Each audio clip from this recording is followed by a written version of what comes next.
TopMedTalk.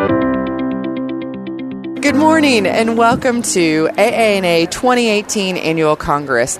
We are here in the exhibit hall for the American Association of Nurse Anesthetists, and I'm joined by my guest, Dr. Bruce Weiner.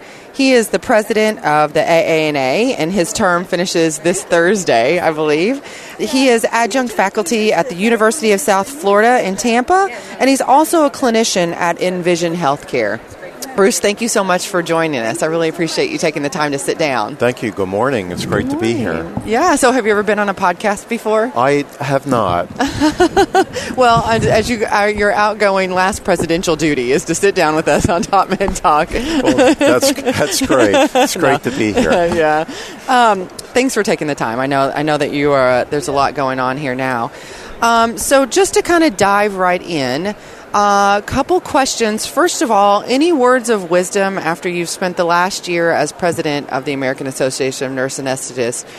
What has been kind of the top takeaway that you're going to take with you? Well, this has been an incredible year for me to serve as president of the AANA.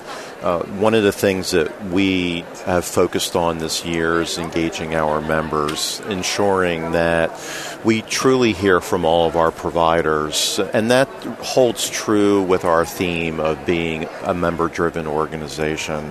It's the input and the feedback, the comments that members bring to us. There's a wealth of talent that's out there that's just not within the leadership of the national organization, and collating all of that information and knowledge and bringing those ideas back to the table is truly what advances our profession and the science of anesthesiology. Yeah, it really is, and I have just so much enjoyed just personally and professionally seeing what the AANA has been doing over the last year to really engage our members.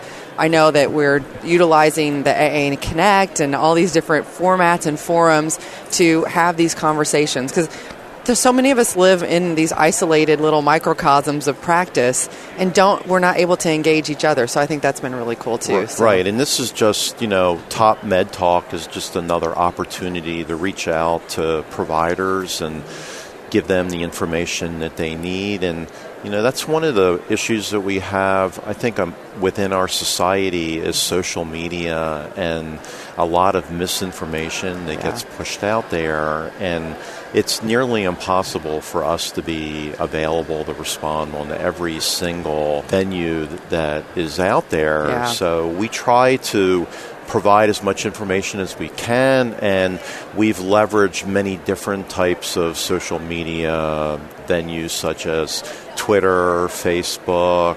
We've done Facebook Live videos this year, our own online community, AANA Connect, email blasts, but the struggle is that people get so much social media and email overload that they, in many instances, push that aside and just focus on their own lives. Yeah.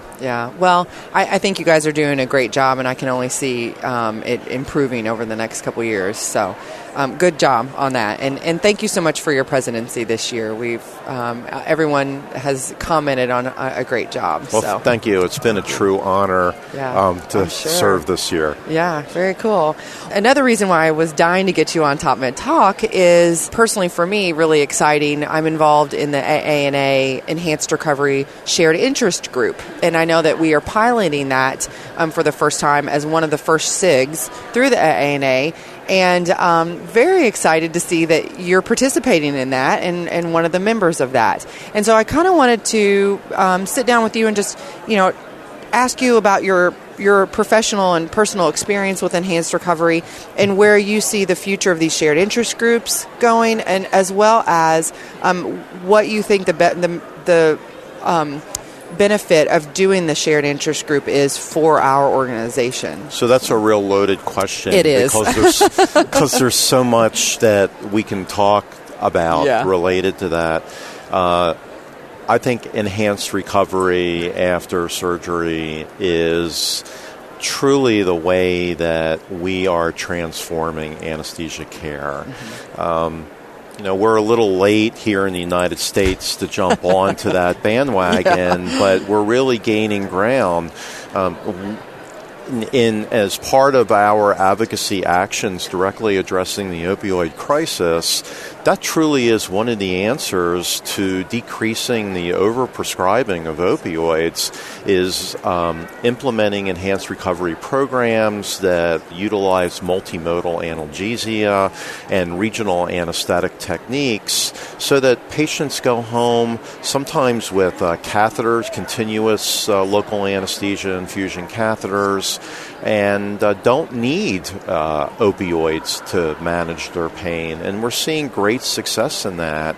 And there's also a big push now also for opioid-free or opioid-sparing techniques, which is really exciting because the more that we're applying it within the clinical area, the more evidence that we're going to have to be able to push out. I think the challenge for us in enhanced recovery, and why I'm excited to be part of that special interest group, is helping to share that knowledge and information with our providers. And as we share within our special interest group, a big part of that is building an excitement of the successes that we've had within the clinical area, both in terms of improving patient outcomes as well as decreasing costs. And that truly is one of the major advantages of enhanced recovery. So how do we get that information out to the membership? And then once we get that information out, we've already created within the AANA a tremendous amount of resources that are available for providers that are interested in beginning these programs. And for myself, in working and practicing in different facilities, while they say that they have where they've implemented an ERAS program, it is not carried throughout the perioperative period. And I think that's our challenge, that in true ERAS, it is, begins with prehabilitation in the preoperative period and then carries through intraoperatively and then into the postoperative period. And I've only have been in one facility where all the staff are truly trained in that, and there's a big quality improvement project as well, so that they're continuously reviewing and then finding opportunities for improvement in those programs. And in order for us to be successful in ERAS, we need to translate those components onto the facility level so that there's an understanding that it's not just premodal or premodal analgesia preoperatively, and then you do an ERAS or you do a opioid-free technique and a regional anesthetic block, and then after that, they go off, they're done, and that's the end of the program. And it's more about, especially in the postoperative period, about early mobilization and nutrition, getting rid of tubes, and having the nursing staff on the floors understanding that they are an integral part to the success of the program and improving outcomes and getting patients out the door. Yeah, we actually we refer to that as the patient living the dream. That postoperatively, that they're drinking, eating, and mobilizing early, directly after surgery. It's a good acronym to kind of try and remember, because if they're not doing those three things, then they're not getting appropriate nutrition, they're having intractable pain, nausea, vomiting, so on and so forth. And if you don't have the team on that, then you're, even though you did a great regional anesthesia and they're having pain free during that immediate post-op, if they're not having that longer term, then we failed. Right. And it's even in the preoperative period. In the facilities that I go to, that I practice in, it's the same old same. It's the preoperative checklist, the call the night before. It's not the preoperative education 2 weeks prior to the scheduled procedure, beginning prehabilitation with exercise and good nutrition, smoking cessation. True optimization. True. And patient education. So they understand what their expectations are going to be once they have surgery. Yeah. And so hopefully, I know that's going to be one of the goals of having a SIG, is to translate that information to the members, that there are a lot of components to ERAS, and let's get started and let's help you walk the walk. That's what I see as one of our main objectives. So one of the topics that I'm very passionate about is CRNA leadership within that space.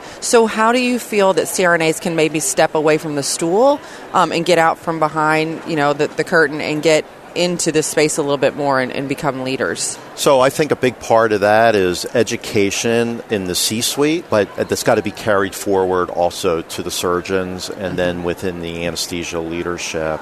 And CRNAs volunteering to help drive that demonstrating through evidence that this truly is the way to go. And the reality is that when we look at reimbursement and how we're moving from volume-based to value-based care, that hospitals are going to be looking to cut costs. But it's not just about cutting costs. It's about improving patient outcomes as well. And the literature demonstrates that that's exactly what ERAS programs do. That's where they're successful. There are programs around the country where we see the cost savings that are anywhere from $1,200 to more than $2,500 per day for patients and facilities. And then on a national level, for instance, MD Anderson, when they instituted an ERAS protocol for radical cystectomies, they saved more than $20 million in 1 year. Those are hard numbers. Absolutely. And when hospital administrators see those kinds of successes, they want those programs. And that, I think, will really help drive it and increase where we'll see more utilization of ERAS protocols. But it's the education component. So it's a two-step process, educating our providers and then getting them to take the lead as leaders in driving ERAS within their facilities. Yeah, and I think that the natural tendency of CRNAs is that collaborative approach to care that's just who we are, right? We're the ultimate collaborators. So I know that you're a little strapped for time. My very last question to you is, so we call it the ERAS, we use ERAS as the term, enhanced recovery after surgery. In your experience, do you feel like that's appropriate, or do you think that we should maybe shift to enhanced perioperative care? Because one of the topics we talk a lot about is that enhanced recovery, although it's a great catchy name, is it truly representing what we're doing in this perioperative space? That's a great topic for discussion because we truly are providing, when you think perioperative care, it begins in the preoperative period and extends all the way into patient discharge. And that'll be another education piece for people to understand, because some lay people hear perioperative and they think that it's only within the operating room space.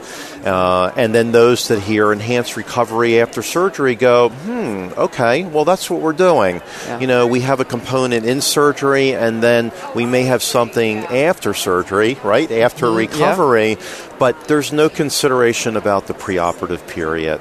And, carbohydrate loading is important, and understanding NPO status and feeding your patients and decreasing anxiety, and there's so much success in that component that we need to add into the system, and it's just not getting there. And I truly believe that we will have CRNA leaders as we get them to understand the benefits of implementing these programs, that they'll drive this. I think it'll be a great topic for us to discuss in our shared interest group. Yes, absolutely. Looking forward to those discussions as well. Me too.